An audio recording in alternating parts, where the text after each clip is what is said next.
Oke, Assalamualaikum warahmatullahi wabarakatuh.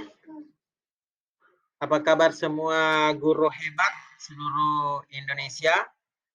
Pada kesempatan ini, saya Dwinto Reskiawan, calon guru penggerak Angkatan 5 Kabupaten Bulukumba dari UPT SMA Negeri 4 Bulukumba, guru mapel matematika.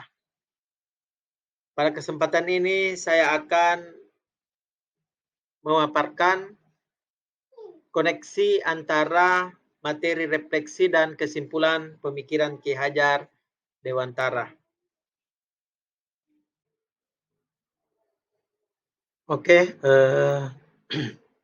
yang saya percaya tentang peserta didik dan pembelajaran di dalam kelas sebelum saya mempelajari modul 1.1, yaitu yang pertama, pembelajaran yang saya laksanakan di dalam kelas masih berpusat pada guru. Yang kedua, di dalam memberikan materi pembelajaran, saya selalu menargetkan apa yang telah saya tentukan sesuai dengan kurikulum tanpa memperhatikan kemampuan dan bakat yang dimiliki peserta didik saya. Yang ketiga, keberhasilan peserta didik masih saya nilai dari ketercapaian nilai belajar. Dan yang keempat, jarang sekali melakukan refleksi terkait pembelajaran yang telah saya lakukan. Selanjutnya, apa pemikiran atau perilaku saya setelah saya mempelajari modul 1.1? Yang pertama, menurut Ki Hajar Dewantara, di dalam proses pembelajaran, kita harus menerapkan pendidikan yang memerdekakan. Artinya apa? Di dalam melaksanakan proses pembelajaran, kita harus mendesain pembelajaran yang mampu mengakomodir gaya belajar peserta didik kita yang beraneka ragam. Pembelajaran yang menyenangkan, serta strategi yang dapat mengidentifikasi karakteristik peserta didik kita, sehingga kita bisa mengetahui hambatan, kemajuan, dan tingkat perkembangan peserta didik dalam belajar.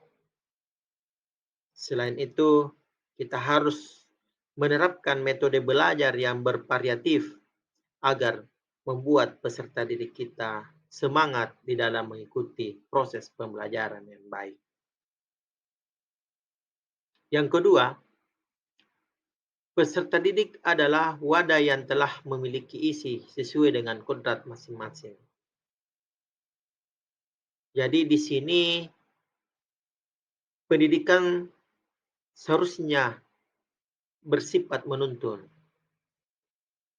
Artinya saya sebagai seorang guru menyadari bahwa peserta didik tidak bisa kita paksakan sesuai dengan kehendak kita.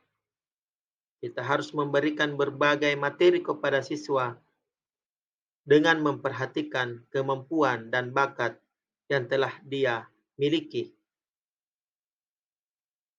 Kita harus menuntun peserta didik sesuai dengan kemampuan yang telah mereka miliki.